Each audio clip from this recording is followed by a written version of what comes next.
My book is about my musings on a lot of different kinds of religious beliefs.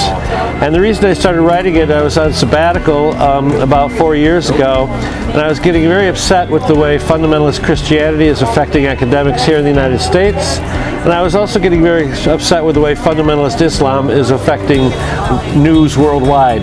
So I really took a big, broad look at religion. It's satire, it's humor, it's a little bit risque. It's definitely in the adult book section of the bookstore because of some of the language I use.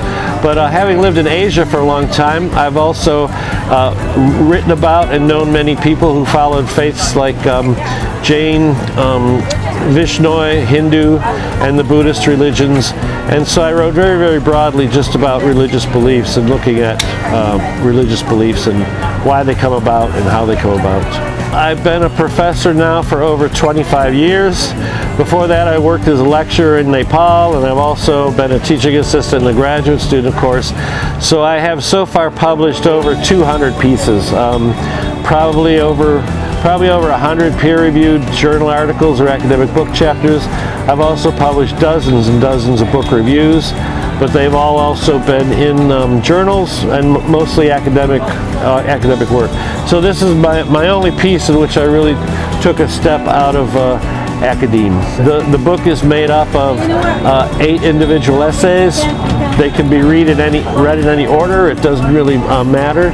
Each essay is fairly long, on the order of 25 pages or so. So we have, and the book's overall about 200 pages.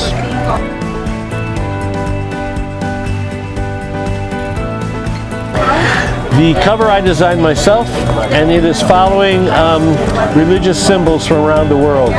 So the cover design I chose takes everything from the Wiccan religion to the Hindu religion to Buddhism to the Jain religion, etc., etc. I think there's 11 different religious symbols.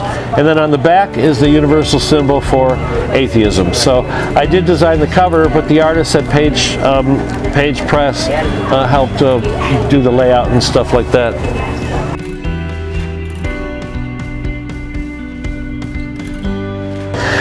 Well, as an academic, I kind of do, yeah, because my typical job is writing lectures for class the next day, and also I'm always working on academic articles. I've just had, I think, 5 or 6 out with my graduate students just in the past 5 or 6 months, something like that. So, yes, I'm always working on writing. I'm not sure it's daily in the sense of that I sit down and write every day, but I'm certainly reading and thinking about my next paper pretty much always.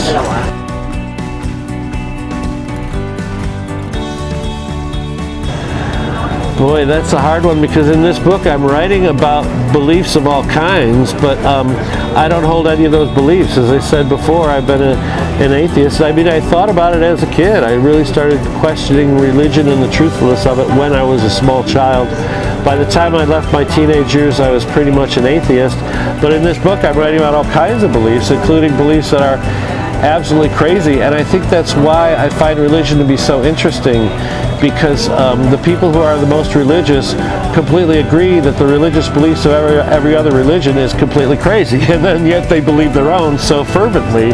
And I've seen that all over the world, because as I said, I lived in predominantly Hindu and Buddhist Nepal, and of course I grew up Catholic, and I've known many Jews. I've also traveled in the Muslim world for a while. I was a Fulbright scholar in Kyrgyzstan, so I've seen Islam too. And so it wasn't hard for me at all to write about beliefs, because really I'm criticizing them all, basically, in this book.